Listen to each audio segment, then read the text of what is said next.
नमस्कार दोस्तों, मेरा नाम दिव्या है और मैं आपको आज स्क्विंट के बारे में बताऊंगी। जिस स्क्विंट को वेंगापन बोलते हैं या क्रॉस आई बोलते हैं या स्ट्रैबिस्मस बोलते हैं। इसको कई नामों से जानते हैं। मेनली इसका मतलब ये होता है कि हमारी जो आँख सीधी है वो सीधी ना होकर तिरछी होती है। तो ये कई कारणों से होती है। नॉर्मली हमारी जो आँखें हैं वो 2D इमेज बनाती हैं। 2D इमेज बनने के बाद जब ब्रेन पे जाता है, सिग्नल मिलता है ब्रेन से, तो 3D इमेज बनता है। 3D इमेज बनने की वजह से हर चीज़ हमें बहुत क्लियर और साफ दिखाई देती है। तो जब स्क्विंट होता है तो उसमें ये दिक्कत होती है कि जो प्रॉपर इमेज है वो नहीं बन पाती हैं। वो दोनों आँख अलग अलग इमेज बनाती हैं, जिससे फ्यूज़ नहीं हो पाता चीज़ें और वो क्लियर नहीं दिखती हैं, या कभी कभी ये है कि एक की जगह दो दिखाई देता है। नॉर्मली रीज़न क्या होते हैं हम आपको बताते हैं। रीज़न कई सारे हैं। नंबर 1 है हाई रिफ्रैक्टिव एरर। आँखों में बहुत ज़्यादा चश्मे का नंबर होना और उसको प्रॉपर सही टाइम पे चश्मा नहीं यूज किया गया, प्रॉपर ट्रीटमेंट नहीं लिया गया है, तो उस कंडीशंस में भी स्क्विंट हो सकता है। दूसरा, अगर पहले से ही एक आँख में रोशनी आपकी कम है और दूसरी नॉर्मल है, इस कंडीशन में क्या होता है कि जिस आँख में रोशनी अच्छी है वो तो देख लेती है, लेकिन जिस आँख में रोशनी अच्छी नहीं है वो प्रॉपर फ्यूज़ नहीं कर पाती है, इमेज नहीं बना पाती है, जिसकी वजह से भी धीरे धीरे आँख तिरछा होने लगता है। तीसरा क्या होता है, नर्व पैरालाइज, जिसको हम लकवा बोलते हैं। बहुत सारी कंडीशंस में कभी कभी हमारी नर्व जो है पैरालाइज कर जाती है, तो उस कंडीशन में भी आँखें तिरछी हो जाती हैं। अब हमें पता कैसे चलता है कि आँख तिरछी है या नहीं। नॉर्मली दो तरह के कंडीशंस होती हैं, एक जिसको हम फोरिया बोलते हैं और दूसरा जो है वो हम ट्रोपिया बोलते हैं।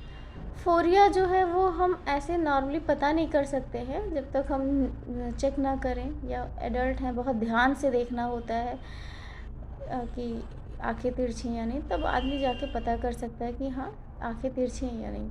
नॉर्मली ये सामने से देख के पता नहीं किया जा सकता। दूसरा है ट्रोपिया। ट्रोपिया आप किसी को सामने से भी देख के पता किया जा सकता है कि ट्रोपिया है, क्योंकि उसमें आँख या तो बाहर की तरफ चली जाती है या अंदर की तरफ आती है, या बहुत ज़्यादा ऊपर की तरफ है या बहुत ज़्यादा नीचे की तरफ है। 4 तरह के होते हैं ये। आपका एक्सो डेविएशन होता है जिसमें आँखें बाहर की तरफ जाती हैं। ईजो डेविएशन होता है जिसमें आँखें अंदर की तरफ होती हैं। आपका हाइपर डेविएशन होता है, इसमें आँख ऊपर की तरफ जाती है। हाइपो डेविएशन होता है जिसमें आँखें नीचे की तरफ जाती हैं। तो ये 4 तरह के मेनली होते हैं, जिसमें अलग अलग कंडीशंस होती हैं स्क्विंट की। अब क्या है साइड इफ़ेक्ट क्या होता है। नॉर्मली लेजी आई मैंने भी पहले बताया था कि कम दिखना होता है। लेजी आई जिसको अम्बलाइपिया बोलते हैं, इसमें सही टाइम पे चश्मे का नंबर बच्चों को नहीं देना, सही टाइम पे प्रॉपर ट्रीटमेंट नहीं लेने की वजह से आँखें लेजी हो जाती हैं, जिससे प्रॉपर विज़न नहीं बनता, ब्रेन फ्यूज़ नहीं कर पाता चीज़ों को, तो लेजी आई हो जाती है। दूसरा, poor quality of vision.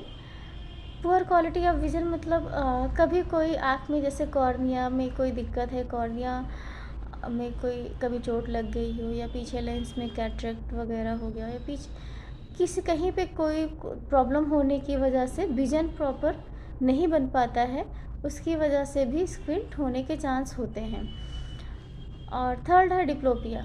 Diplopia में क्या होता है, इमेजेस जो दो बनती हैं। जैसे कोई भी इमेज है, आप बुक ही देख लीजिए, एक सिंगल बुक है तो उसमें क्या है, वो आपको एक की जगह दो दिखाई देगी, एक वो रहेगी उसके बगल में दूसरा, तो उसे हम डिप्लोपिया बोलते हैं। अब हम आते हैं ट्रीटमेंट पे। ट्रीटमेंट, इसका सबसे पहला ट्रीटमेंट है ग्लास। हम अगर थोड़े बहुत डिविएशंस हैं, थोड़े बहुत आई क्रॉस कर रही है, तो नॉर्मली हम चश्मा देके उसे सही करने की कोशिश करते हैं, और काफ़ी कंडीशंस में काफ़ी हेल्पफुल भी हैं।